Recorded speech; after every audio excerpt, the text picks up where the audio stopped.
오늘은 파라오의 꿈과 요셉이라고 하는 제목을 가지고 오늘 말씀을 전해드리도록 하겠습니다. 41장인데요. 41장.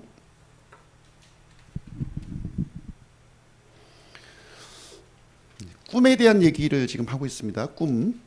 꿈을 보시면 과거에 성경이 기록되기 전에요. 지금 이제 성경이 완성되었지만 완성되기 전에는 하나님께서 꿈을 계시의 수단으로 이렇게 사용하셨어요. 오늘날에는 이제 이런 꿈을 통해서 계시를 하시지는 않고요. 기록된 말씀, 이미 이제 완성된 말씀이 있기 때문에 이 말씀을 통해서 하나님께서 계시를 해주시고 있습니다.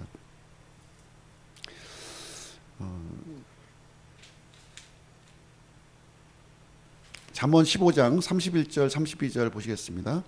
생명으로 이끄는 책망의 말을 듣는 귀는 지혜로운 자들 가운데 거하느니라. 훈계를 거절하는 자는 자기 혼을 멸시하나 책망의 말을 듣는 자는 명철을 얻느니라. 이렇게 기록되어 있는데요. 여기 보시면 훈계를 거절하는 사람과 책망의 말을 듣는 사람, 두 종류의 사람이 이제 등장하고 있죠. 훈계를 거절하는 사람은 자기 혼을 멸시한다는 거예요. 자기 스스로를 이제 멸시하고 있는 것이고요. 반면에 책망의 말을 듣는 사람은 여러 가지 유익이 있습니다. 생명으로 이끌고 또 지혜로운 자 가운데 거하게 되고요. 또 명철을 얻게 된다는 것을 여기서 이제 알려주고 있는데요. 그래서 이제 어렸을 때부터 이제 부모님의 말씀을 이제 이렇게 잘 경청하고 이렇게 듣는 사람들을 보면은 이런 모습을 볼 수가 있는 거예요. 이렇게 지혜로운 자들 가운데 거하고 명철 있게 이 세상의 삶을 살아가는 모습을 볼 수가 있습니다. 근데 부모님의 말씀을 거절하고 이렇게 불순종하는 그 자녀들을 보면 이렇게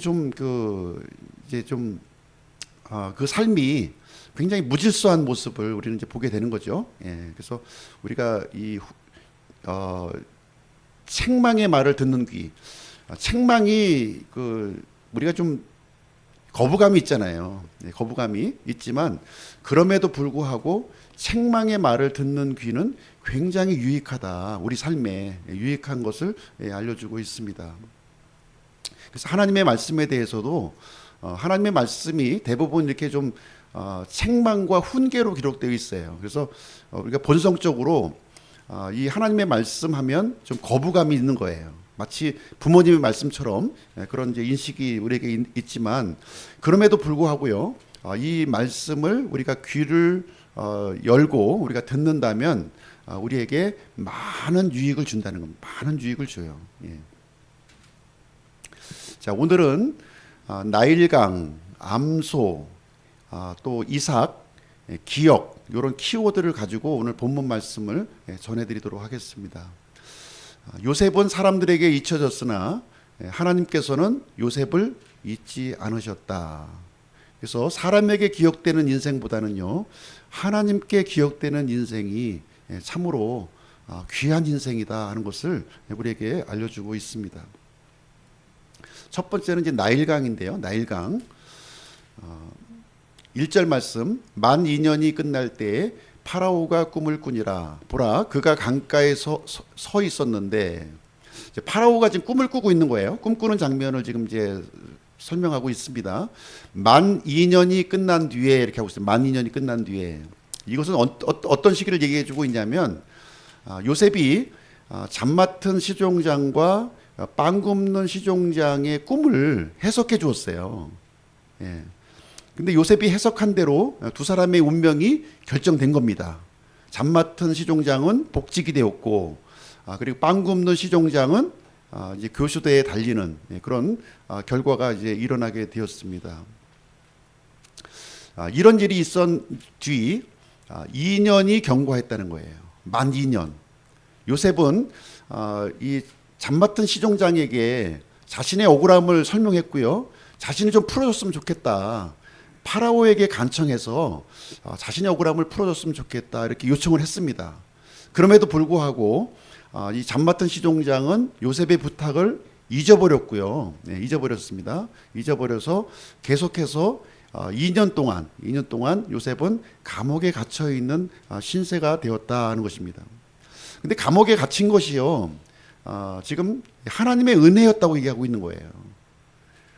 당시에 이 잠 맡은 시종장이 기억하고 요셉을 풀어줬다면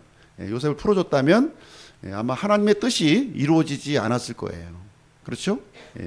하나님의 뜻이 이루어지지 않았을 것입니다. 그러나 하나님께서는 요셉을 2년간 더 감옥에 있게 했다는 것입니다. 이것이 전화위복이 된 것이죠. 전화위복이 된 것입니다. 자, 그러면 요셉은 왜 잊혀졌는가 하는 거예요. 왜 2년 동안 잊혀졌는가? 참 힘든 기간 아닙니까? 힘든 기간이에요. 이게 풀려날 줄 알았는데, 잘 될 줄 알았는데, 이 기대가 어그러진 거예요. 그래서 너무 2년간은 힘들었던 기간으로 생각이 되는데요.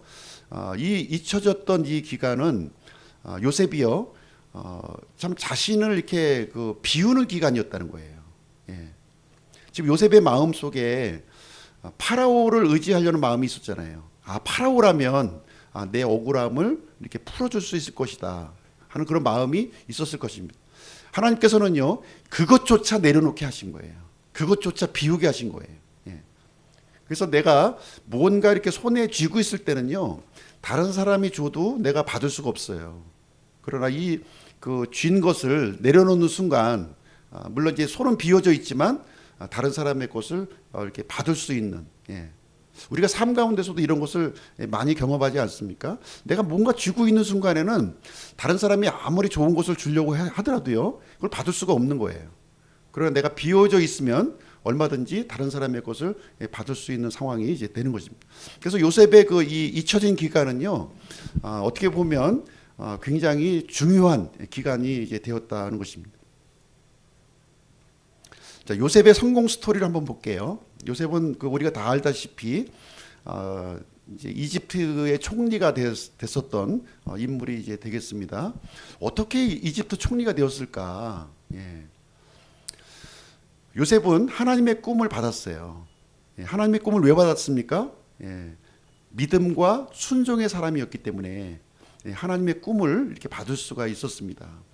근데 하나님의 꿈을 받았다고 해서 모든 것이 이렇게 잘 풀린 것이 아니었다는 거예요. 형들의 미움을 받아서 이렇게 노예로 팔리게 되고 또 억울하게 감옥에 gat히는 그런 일을 이제 경험하게 되었습니다. 그래서 11년간의 연단 기간이 이제 있었고요. 그것도 모자라서 2년간의 그 침묵 기간이 있었다는 거예요. 그래서 11년간의 연단 기간을 요셉은 기도와 인내로 이렇게 그 시간을 견뎌냈고요. 또 2년간의 침묵의 기간도 자기를 부인하고 비우는 그런 시간을 가졌다는 거예요. 그랬을 때 하나님께서는 하나님의 때죠. 하나님의 방법으로 요셉을 이집트 총리가 되게 했다는 겁니다. 요셉은 총리가 되려는 마음이 없었어요. 전혀 그런 마음이 없었습니다. 하나님과의 그 건강한 관계를 갖기만을 요셉은 바랬던 사람이었지만 하나님께서는요, 요셉을 이렇게 준비시키시고요, 빚어주시고요, 그리고 하나님의 정확한 때에 총리가 되도록 하셨다는 겁니다. 우리가 어떤 자리에 올라가는 것이 중요한 게 아니에요. 내가 사장만 되면 모든 것이 풀릴 수 있을 텐데, 내가 돈이 많으면 모든 것을 할 수 있을 텐데 이렇게 생각하잖아요. 실제 그렇지가 않아요. 내가 사장이 되는 것보다도요, 돈을 많이 갖고 있는 것보다도 내가 그 자리에서 주어진 역할을 잘 수행하는 것이 중요한 겁니다. 사장이 돼서요, 내가 이 사장의 그런 직분을 잘못된 방법으로 사용하면 모든 공동체가 불행해지는 겁니다. 그렇죠?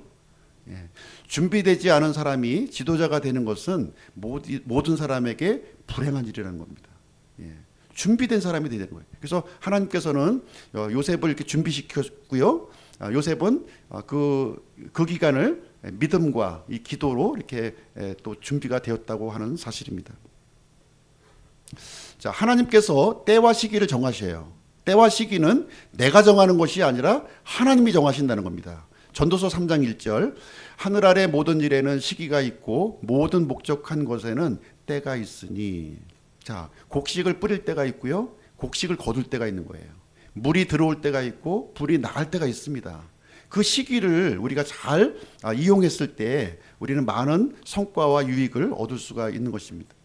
하나님께서 정해놓은 이 때를 아는 것은 굉장히 그 좋은 분별력을 가지고 있어야만 가능한 것입니다. 왜냐하면 하나님은 어떤 존재인가요?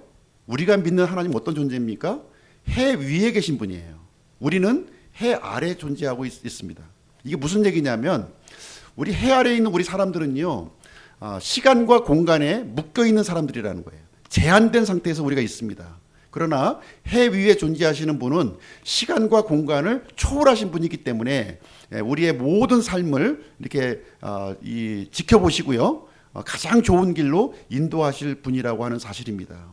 그래서 하나님은 최적의 타이밍을 알고 계신 거예요. 성급하게, 내가 하나님의 때보다 앞서서 내가 성급하게 했을 때는 일을 그르치게 되는 경우가 굉장히 많이 있다는 것입니다. 자, 두 번째는 하나님의 방법을 따를 때 행복하다는 겁니다. 하나님의 방법. 내 방법으로 했을 때 시행착오를 많이 겪으셨죠?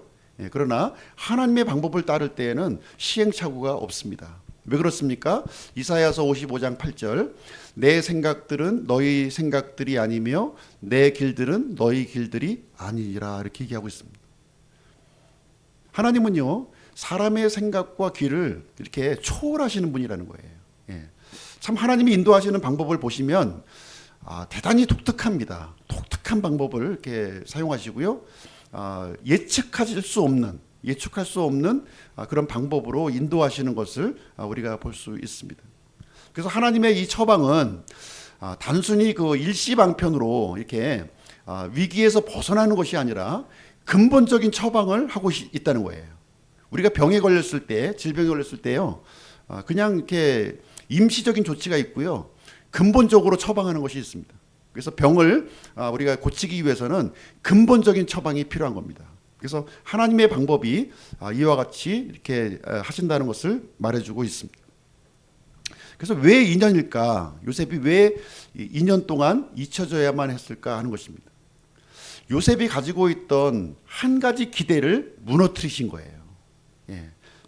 하나님만 의지해야 되는데 사람을 의지하고자 하는 그 마음을 하나님께서 무너뜨리셨다는 겁니다. 그 기간이 2년이 필요했던 거예요. 요셉의 경우에는 2년이 필요했던 것입니다. 그래서 요셉을 큰 그릇으로 이렇게 준비시켰고요, 또 요셉만 준비시킨 것이 아니라 파라오까지 준비시킨 것인 거예요. 하나님의 스케일은 좀 넓으시죠. 그리고 요셉을 지금 쌓고 있는 주변 환경을 이렇게 준비를 시켜 나가는데 2년이라는 시간이 걸려졌다는 것입니다.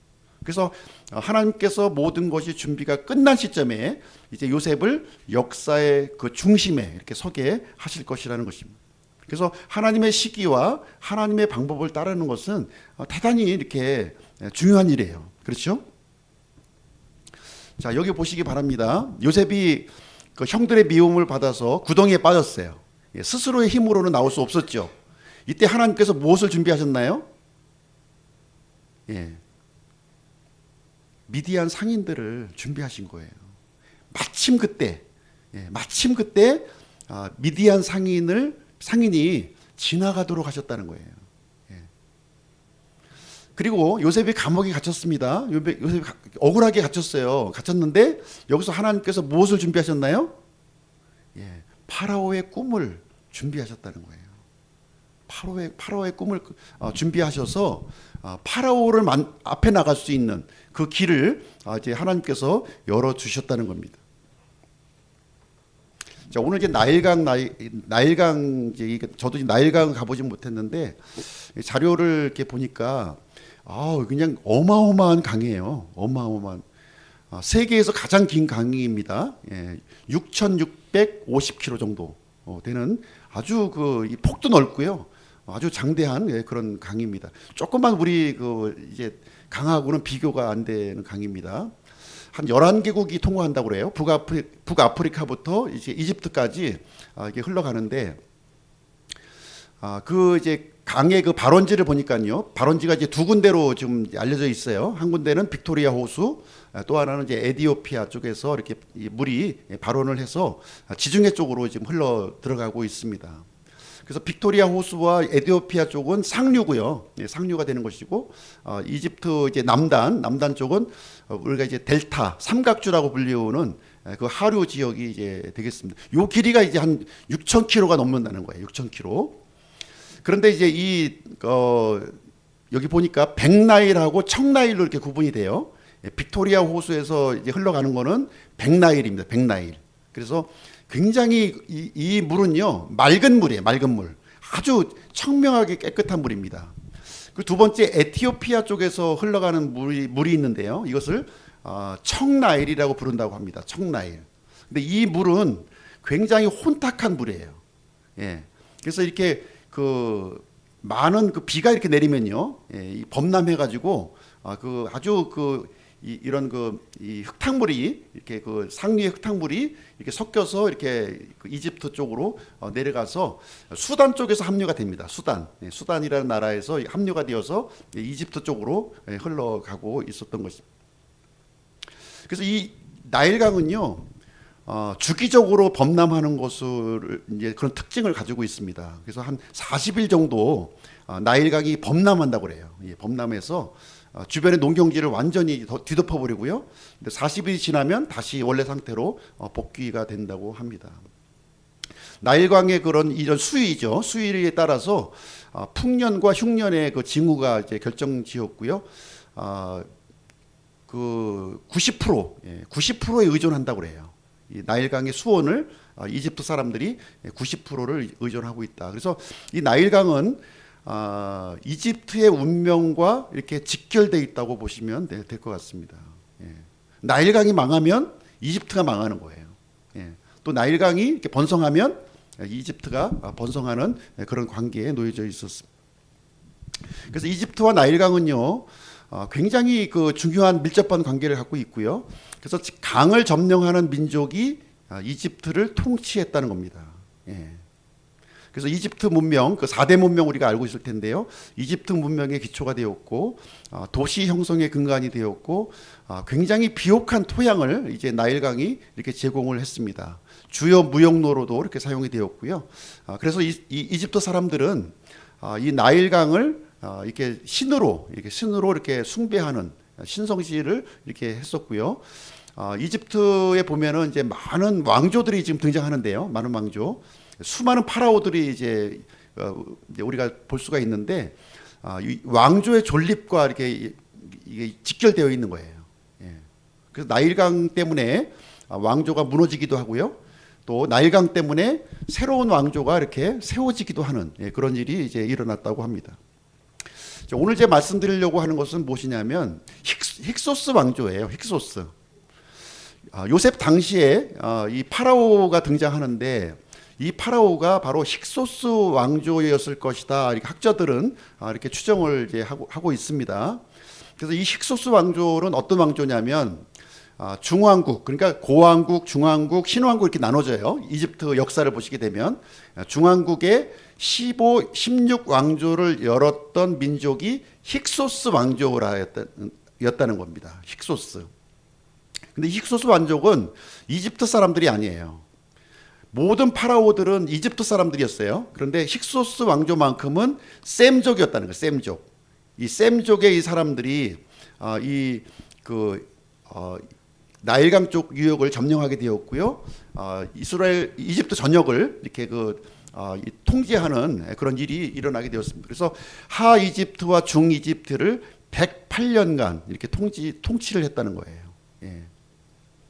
그러니까 유일하게 이민족이 통치했었던 그런 기간이 이제 되겠습니다. 예. 그래서 이 요셉이라고 하는 이 인물이, 성경의 인물이 힉소스 시기와 굉장히 연관이 깊은 것으로 이렇게 추정이 되고 있는 거예요. 그래서 나일의 통치자였던 거죠. 지금 이 파라오는요, 지금 41장 1절에 등장하는 이 파라오는 나일의 통치자, 나일을 점령해서 지금 이집트 전역을 지금 이제 지배하고 있는 그런 이제 모습을 이제 보여주고 있습니다. 그래서 이 나일은 파라오의 정치 기반이었고요. 백성들의 이 민심이 이렇게 좌우되는 그런 역할을 하고 있었습니다. 그래서 이 이집트를 점령했던 이 파라오 힉소스 민족은 가장 중요한 이 국정 과제가 무엇이었냐면 화합 정치였어요. 화합 정치. 이 민족이 이집트를 점령했기 때문에 처음에는 무력으로 했지만 이제 어느 정도 시간이 지나면 토착민들하고 이렇게 화합하는 것이 굉장히 중요했던 거예요. 아마 그것을 중요한 모토로 이렇게 삼았던 것으로 생각이 되어집니다. 자, 암소에 대해서 한번 보실게요. 암소가 등장하는데요. 41장 2절부터 4절 제가 한번 읽어드리겠습니다. 보라, 잘생기고 살찐 암소 7마리가 강에서 올라와 풀밭에서 먹더라. 또 보라, 그것들의 뒤를 따라 못생기고 야윈 다른 암소 7마리가 강에서 올라와 강둑에서 그 다른 암소들 곁에 서 있었는데 그 못생기고 야윈 암소들이 잘생기고 살찐 암소 7마리를 먹어 없애므로 이에 파라오가 깨니라. 지금 그 잘생기고 살찐 암소 7마리가 강에서 올라왔다고 지금 얘기하고 있어요. 강. 그럼 나일강의 수위가 높은 겁니까? 낮은 겁니까? 나일강의 수위가 낮은 거죠, 지금. 예, 낮은 거예요. 예, 수위가 낮으면 문제가 되는 겁니다. 예, 수위가. 그래서 여기 그 잘생긴 암소 7마리가 이제 올라왔는데 뒤를 이어서 이 못생긴 암소 7마리가 잘생긴 암소를 잡아먹어 버렸다는 거예요, 지금. 예. 그러니까 이 모습을 파라오가 이제 꿈에서 이제 목격을 하게 되니까 깜짝 놀라서 지금 깬 거죠, 지금. 예. 깜짝 놀라서 깬 거예요. 자, 고대 이집트에서 암소가 주는 의미를 한번 보시겠습니다. 예, 암소를 이제 우상으로 숭배했던 거예요. 예, 여기 보시면 하토르라고 하는 신이 이제 등장하는데요. 여신입니다. 얼굴이 어떤 모양인가요? 암소 모양을 갖고 이렇게 숭배하고 있었던 거예요. 이렇게 나일강도 숭배하고 이렇게 암소도 이렇게 숭배를 했던 겁니다. 굉장히 중요한 가치로 여겼던 것입니다. 그래서 이 이집트가 암소에게 보호를 받는 그런 이미지로 이제 보여주고 있는 거예요. 다산과 풍요를 상징하고요, 생명의 원천이 이제 되고 있었던 겁니다. 그래서 암소는요, 정치, 경제, 종교적으로 굉장히 중요한 의미를 이제 갖습니다. 이 소의 이미지가 이 그룹 아시죠? 그룹도 이제 그 소의 이미지로 이렇게 등장을 합니다. 그래서 우상들이 이렇게 소의 이미지로 많이 등장합니다. 이어지는 꿈이요, 암소의 꿈을 이어서 화들짝 깼고요. 예. 그다음에 다시 좀 이상한 꿈이 있네 하면서 또 잠을 들은 거예요. 그랬더니 이어서 이제 곡식의 꿈을 이제 꾸게 됩니다. 자, 두 번째 꿈을 한번 보실게요. 이삭인데요. 5절부터 7절까지 한번 제가 읽어드리겠습니다. 그가 잠들어 두 번째 꿈을 꾸었는데 보라, 한 줄기에 통통하고 좋은 곡식 이삭 7개가 나오더라. 또 보라, 그것들의 뒤를 따라 가늘고 동풍에 마른 이삭 7개가 솟아나더니 그 가는 이삭 7개가 통통하고 알찬 이삭 7개를 삼킴으로 파라오가 깨매 보라 꿈이더라. 이렇게. 두 번째 꿈, 이삭의 꿈을 이렇게 꾸게 되었습니다. 역시 그 이삭이 주는 의미도 아주 굉장히 중요해요. 예, 중요합니다. 이 나일강과 더불어서 이 곡식은요, 풍요와 번영을 이제 상징을 했습니다. 그래서 이 곡식을 상징하는 이 신이 바로 오시리스예요. 오시리스. 예, 오시리스. 이 곡식 몇 알만 이렇게 심어도 굉장히 몇백 배로 이렇게 소출이 일어나잖아요. 그렇죠? 예, 죽음과 부활을 상징하는 오시리스를 이제 나타내주고 있습니다. 그래서 밀과 보리는요, 이집트 사람들의 주식이었고요, 국가 경제를 이끌어가는 아주 핵심이었어요. 오늘 같이 현대 그 사회에서도요, 이 가뭄이 들고요, 흉년이 들면 민심이 흉흉해집니다. 얼마 전에 그 대통령이 물가 얘기했을 때 막 뉴스화 되잖아요, 이게요. 지금도. 예. 우리가 그렇게 이 풍요로운 시대에 살고 있음에도 불구하고 이 곡식이 농산물이요, 이 민심하고 직결되어 있다는 겁니다. 당시에는 뭐 거의 곡식에 의존하고 있었잖아요. 곡식에 있었기 때문에 이 곡식의 부분이 민심의 향배를 이제 좌우했다 이렇게 보시면 되겠습니다. 그래서 이 파라오의 아주 그 핵심 국정 과제예요. 국정 과제가 바로 이러한 것들이 있었던 거예요. 나일강, 그다음에 암소, 그리고 여기 곡식, 이것이 있었던 거예요. 이것이 꿈에 나타난 거예요, 지금. 근데 이제 지금 보니까 동풍이 부는 거, 동풍이요. 이 동풍이 이 성경에서 이 동풍 얘기하면은 이 동쪽의 지역이 어떤 지역이냐면 메마르고 건조한 지역입니다. 예, 그 바람이 어떤 바람이겠어요? 메마른 바람이죠. 습기, 지중해 쪽은 이제 그 습기가 있는 바람이고요. 곡식들은 이게 습기 있는 바람이 좋은 거예요. 그런데 이제 마른 바람은요, 마른 바람은 이 곡식을 이제 시들게 하는 이런 바람이 이제 되겠습니다. 더군다나 이 동풍은요, 뜨거운 바람이에요. 뜨거운 바람. 광야의 뜨거운 바람. 뜨겁고 메마른 바람이라는 거예요. 그래서 이 동풍이 불게 되면 그 해에는 농사가 망친 겁니다.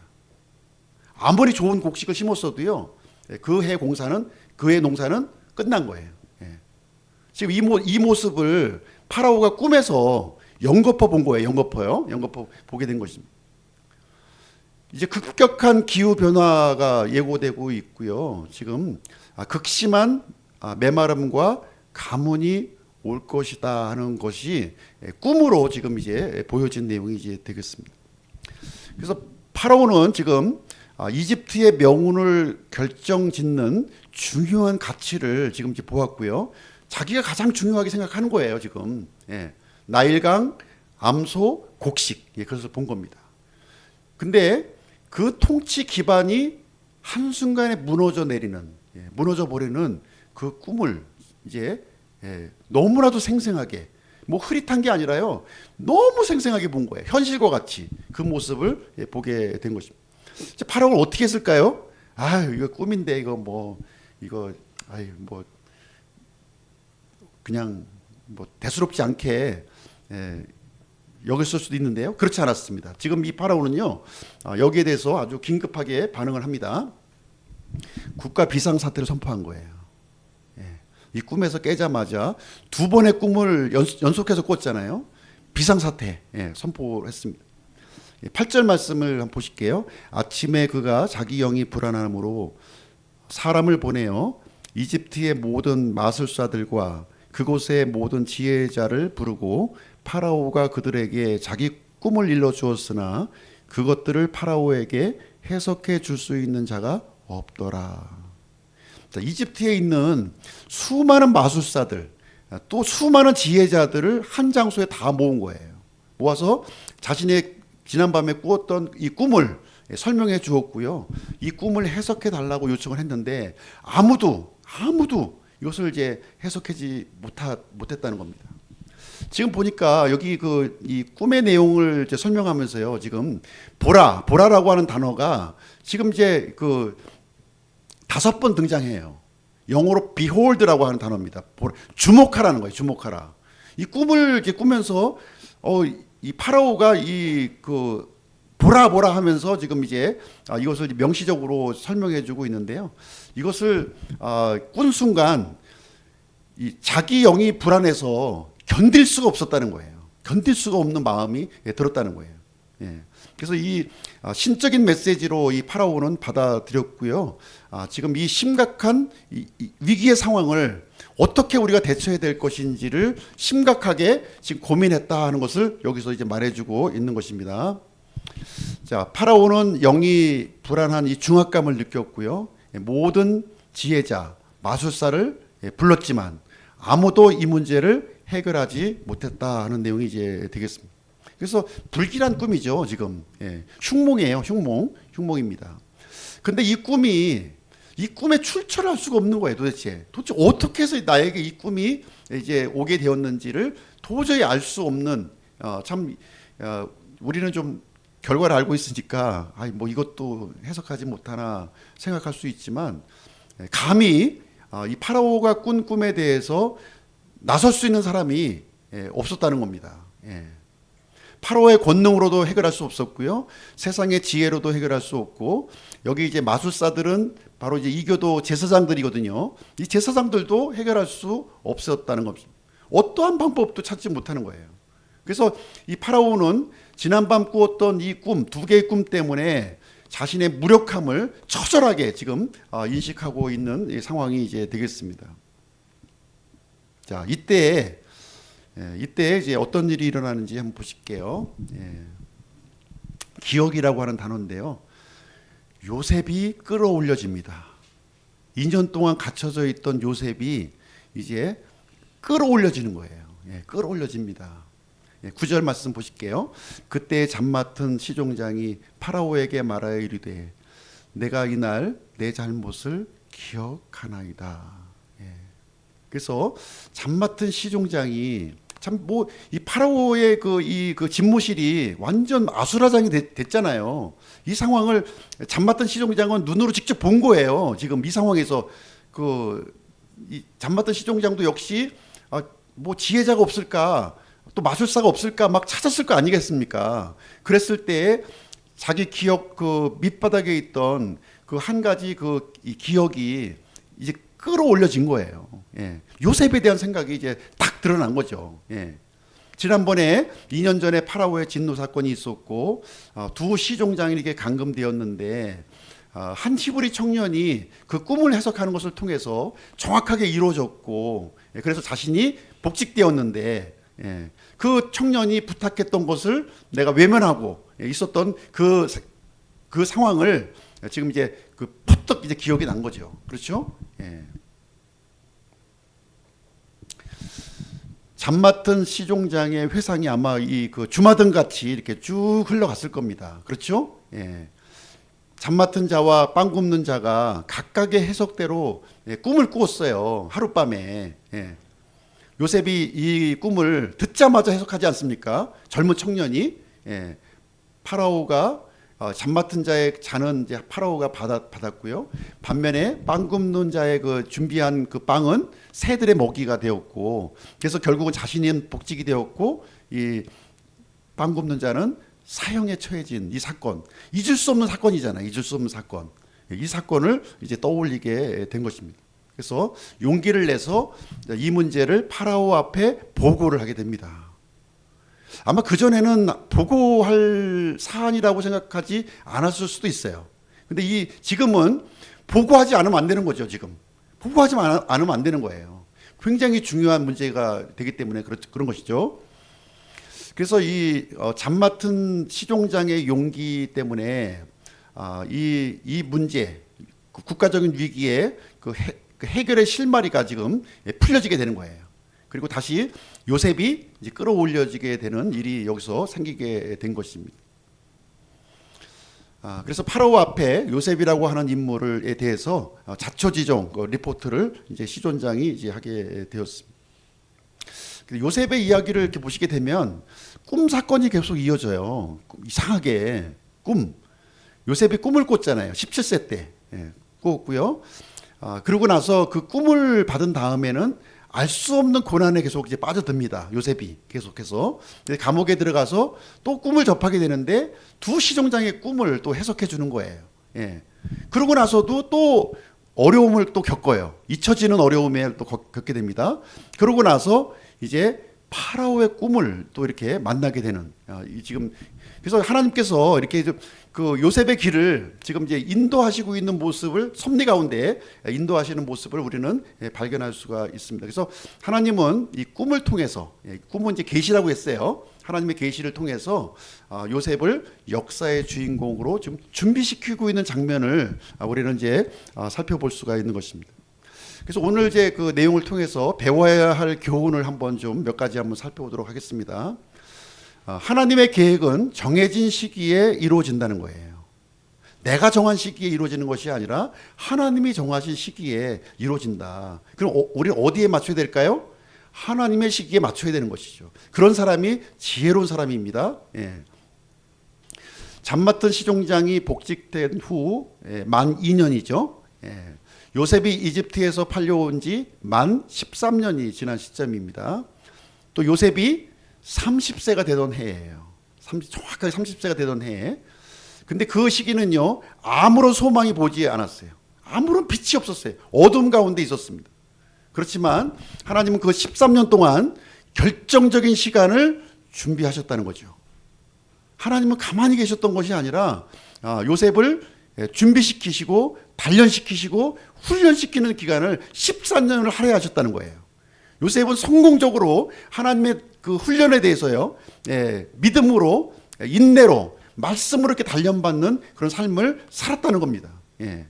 그래서 하나님께서 원하시는 그런 이 계획을 이제 감당할 수 있는 그런 그릇이 되었다는 겁니다. 그릇. 성경의 인물들을 보면 다 이런 과정을 겪었어요.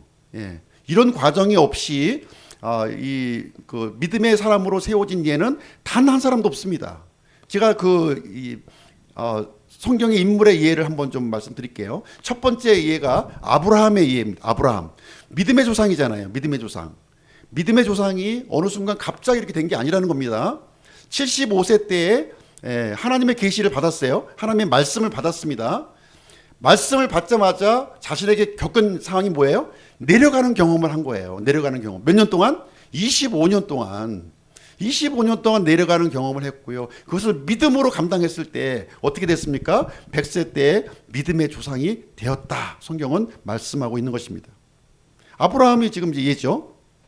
두 번째 예를 한번 보겠습니다. 모세입니다. 모세. 모세는요, 40세가 되어서 이집트의 왕자였잖아요. 부족함이 없는 사람이었어요. 근데 자신의 그 정체성을 알게 되었고, 지금 이 자기 민족을 위해서 뭔가 일을 해봐야 되겠다 하는 것이 40세 때였다는 거예요. 그 마음을 가졌던 때가. 그로부터 어떤 일이 일어났습니까? 그때부터 내려가는 경험을 한 거예요. 몇 년 동안요? 40년 동안. 무명의 목자로서 미디안 광야에서 목자로서 40년간 내려가는 경험을 했다. 그러고 난 다음에 80세가 되어서야 이스라엘 민족을 이끄는 위대한 지도자가 되었다는 겁니다.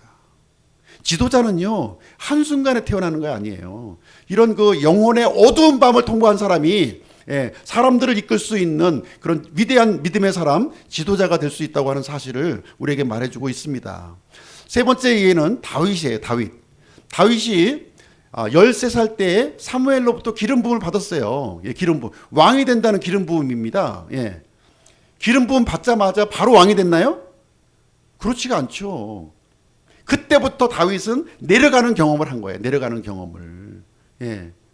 계속해서 사울은 다윗을 죽이려고 계속했고 쫓겨다니는 그런 경험을 이렇게 하게 되었습니다.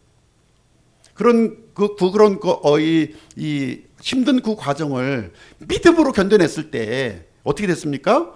30세 때에 이스라엘의 통치자가 되었다. 지금 이렇게 성경은 말하고 있지 않습니까?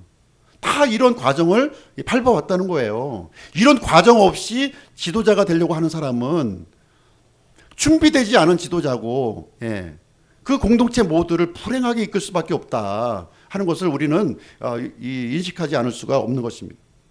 바울도 한번 볼게요. 바울의 그 시기는 좀 이렇게 정확지는 않습니다. 제가 물음표로 했는데요. 다마스커스로 가는 도중에 누구를 만나죠? 부활하신 예수 그리스도를 만납니다. 근데 부활하신 예수 그리스도를 만나자마자 뭐 좋은 일만 생기는 것이 아니라 그때부터 내려가는 경험을 하는 거예요. 14년 동안. 무려 14년 동안 내려갑니다. 부활하신 예수 그리스도를 만나자마자 위대한 사역자로 막 쓰임 받았던 게 아니라는 거예요. 14년 동안 영혼의 어두운 밤을 통과한 이후에 42세가 되어서 그때부터 20년 동안 이제 그 1차 전도 여행, 2차 전도 여행, 3차 전도 여행을 통해서 로마 제국 전역을 복음화시키는 위대한 지도자로 사용되었다는 것입니다.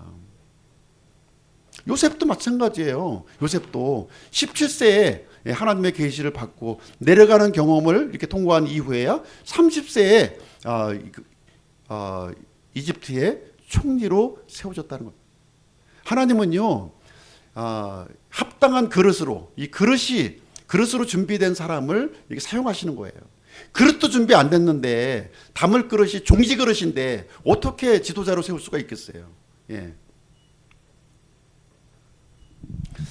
아, 파라오는요 자신이 이제 꿈을 꾸었지만 해답을 찾을 수가 없는 거예요. 세상은 이 하나님의 일에 대해서 해답을 주지 못합니다. 누가 해답을 줄 수 있나요? 하나님만이 해답을 줄 수가 있는 거예요. 하나님만이. 예. 인생의 해답자는 바로 사람을 지으신 하나님께 달려있다. 이 사실을 아는 것이 굉장히 중요한 지혜예요. 굉장히 중요한 지혜입니다. 하나님이 나를 만드셨지. 그럼 내 인생의 해답은 하나님께 있네. 하나님을 찾아야 되겠네. 하나님과 이렇게 건강한 관계를 이렇게 형성했을 때 하나님은 나에게 가장 좋은 길, 가장 적합한 길, 가장 최고의 길을 나에게 주시는 분이시구나. 이 사실을 믿으셔야 된다는 거예요. 근데 그것을 믿지 못하고 내 마음대로 살게 됐을 때에는 하나님의 계획과 상관없는 어그러진 삶을 살 수밖에 없다. 이 얘기를 해주고 있는 거예요. 참 파라오는 지금 이런 부분에서 하나님을 알지 못했던 사람이에요. 그럼에도 불구하고 이 인생의 해답이 세상에는 없구나 하는 것을 알게 되었고 또 하나님을 찾는 그런 모습을 파라오는 보였다고 하는 것입니다. 하나님만이 우리의 미래를 알고 있어요. 나의 미래를 정확하게 알고 계십니다. 내가 하나님을 전심으로 이렇게 붙들었을 때, 내가 하나님을 이렇게 거절했을 때, 그때의 상황의 미래를 하나님은 정확하게 우리를 알고 계시다는 겁니다. 우리는 미래를 알지 못해요. 사람은 미래를 알 수가 없습니다. 사람은요 어느 누구도요 우리의 미래를 알려주지 못합니다. 그러나 하나님만이 우리의 미래를 정확하게 아시고 우리에게 알려주신다는 겁니다. 전도서 3장 11절이요. 그분께서 자신의 때에 모든 것을 아름답게 만드셨으며 또한 그들의 마음속에 세상을 정하여 두셨으므로 아무도 하나님께서 만드시는 일을 처음부터 끝까지 알아낼 수 없느니라 이렇게 하고 있습니다. 사람은 알 수 없어요. 우리가 확정된 미래를 살기를 원하십니까? 하나님 붙으셔야죠. 그게 정답인 거예요. 내 힘으로 살겠다고 하는 것은 가장 무모한 어리석은 그런 짓이라는 거예요. 행복한 가정이 되고 싶습니까? 하나님 붙으셔야죠. 하나님 붙드는 거예요. 우리 건강한 교회 만들기 원하십니까? 하나님 붙으셔야 되는 거죠. 하나님께 달려있는 거예요. 우리 해 아래에 살고 있는 우리 인생은요 시간과 공간이라고 하는 이런 한계 속에 살고 있기 때문에 우리는 이해할 수 없는 고난을 계속해서 직면합니다. 올라갈 때도 있고 내려갈 때도 있어요. 그러나 하나님께 붙들렸을 때 우리는 성공한 인생을 살아갈 수 있다. 이것을 얘기해 주고 있습니다. 요셉은요 13년 동안 어떤 삶을 살았냐면 주의 말씀으로 단련받는 삶을 살았다 이렇게 얘기합니다. 주의 말씀으로 단련받은 사람을 살은 거예요. 그러니까 하나님의 말씀을 받은 이 대언자의 직무를 성공적으로 수행할 수 있었다는 겁니다. 이집트의 총리가 된 것보다도요 하나님의 대언자의 더 고귀한 직분을 얻었다고 하는 사실입니다. 그래서 우리는 우리가 살아가면서 여러 가지 어려움을 겪어요. 그렇지 않습니까? 항상 행복하고 항상 즐거운 것만은 아니기 때문에 이 어려움의 때, 이런 이 지루한 때, 이 지루한 시기를 어떻게 보내느냐, 지혜롭게 보내는 것이 굉장히 중요한 거죠. 이 지루한 시기를 조급한 사람은 성공하기가 힘들어요. 그런데 지루함을 이기는 사람은 성공할 수가 있다는 거예요. 지루함. 어떻게 그러면 지루함을 우리가 이길 수 있는가? 그 비결이 어디에 있을까요? 하나님의 말씀에 있는 거죠. 하나님의 말씀에 있는 것을 알려드리겠습니다. 지루함을 극복하는 방법을 하나님께서 우리에게 설명해 주고 있습니다. 자, 로마서 12장 10절 13절 제가 가져왔는데요. 한번 보시겠습니다. 이렇게 이기는 거예요. 이것을 통해서. 우리가 해야 할 바를 하는 거예요. 지금 내가 해야 할 바, 그리스도인으로서 해야 할 바를 하는 것이 지루함을 이기는 길이다. 성경은 우리에게 말해주고 있습니다. 여기 보시면 형제 사랑으로 서로 친절하게 애정을 가지고 서로 먼저 존중하며 일을 게을리하지 말고 영이 뜨거운 가운데 주를 섬기며 소망 중에 기뻐하고 환난 중에 인내하며 늘 절박하게 기도하고 성도들의 필요에 따라 나누어 주며 손님 대접에 힘쓰라. 이렇게 하는 거 이렇게 해요. 이런 일, 이게 특별한 어떤 재능을 가져서 하는 일이 아니잖아요. 우리가 관심만 갖고 하나님을 이렇게 잘 따르려고 하는 마음이 있는 사람은 이런 것을 얼마든지 할 수가 있는 거예요. 이런 일들을 이렇게 풍성하게 하라는 거예요. 풍성하게. 이게 지루함을 이기는 거예요. 지루함. 말씀으로 단련 받는 겁니다. 이 말씀으로 단련 받을 때 어떤 일이 일어나나요? 어떤 일이 일어나나요? 우리 그릇이 넓어지는 거예요. 종지 같던 이 밴댕이 송알딱지가 넓은 그릇으로 이렇게 빚어지는 겁니다. 좁은 그릇은요 많은 것을 담을 수가 없어요. 나 자신도 못 담아요. 거기다가 나 자신도. 그릇이 넓어야 많은 것을 우리가 담을 수가 있다는 겁니다. 믿음의 근육이 이렇게 강해지는 거예요. 믿음의 근육이. 뭐 하루아침에 뭐 헬스장 간다고 근육이 생깁니까? 아니잖아요. 계속 반복된 이런 트레이닝을 통해서 근육이 생기는 것처럼 마찬가지입니다. 우리 믿음의 근육도 어느 순간 한번 내가 기도했다고 해서 막 생기고 말씀 한 구절 읽었다고 생기는 것이 아니라는 겁니다. 계속해서 반복되는 이런 좋은 습관을 통해서 영적인 좋은 습관이 믿음의 근육을 우리가 강하게 만들어주고요. 우리 마음의 그릇이 넓어진다는 거예요. 그래서 제가 이제 반복해서 드리는 말씀이 책을 좀 많이 읽으십시오. 저도 안 읽으면서 책을 많이 읽으십시오 얘기하잖아요. 책을 많이 읽어야 다른 사람을 포용할 수 있는 거예요. 또 가장 중요한 적이 누구냐면 나 자신입니다. 사실 상대방이 아니에요. 경쟁자를 외부에서 찾는 사람은 좀 어리석은 사람이에요.